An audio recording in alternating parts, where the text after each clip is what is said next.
ബംഗാൾ ഉൾക്കടലിൽ അതിതീവ്ര ന്യൂനമർദ്ദം ചുഴലിക്കാറ്റായി മാറുമെന്ന മുന്നറിയിപ്പ്. മഴ ജാഗ്രത പുറപ്പെടുവിച്ചു. കേരളത്തിൽ 2 ദിവസം ശക്തമാകും. വിവിധ ജില്ലകളിൽ അലർട്ടും പ്രഖ്യാപിച്ചു.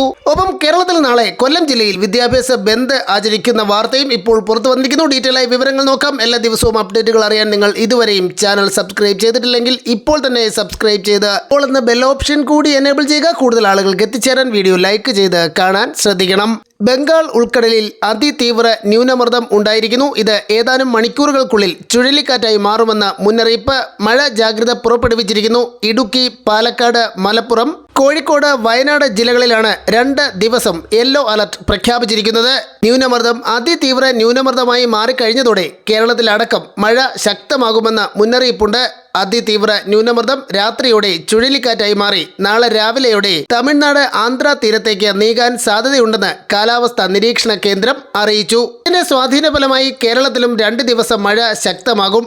ഡിസംബർ 10, 11 തീയതികളിൽ കേരളത്തിൽ ഒറ്റപ്പെട്ട ശക്തമായ മഴയ്ക്ക് സാധ്യത. കൊല്ലം SN കോളേജിൽ പ്രവർത്തകർക്ക് മർദ്ദനമേറ്റതിൽ പ്രതിഷേധിച്ച് കൊല്ലം ജില്ലയിൽ നാളെ വിദ്യാഭ്യാസ ബന്ദ് നടത്തുമെന്ന് AISF അറിയിച്ചു. കോളേജിൽ നടന്ന സംഘർഷത്തിൽ പരിക്കേറ്റ 13 AISF പ്രവർത്തകർ ചികിത്സയിലാണ്. ഇതേ തുടർന്നാണ് നാളെ ജില്ലയിൽ വിദ്യാഭ്യാസ ബന്ദ് പ്രഖ്യാപിച്ചിരിക്കുന്നത്.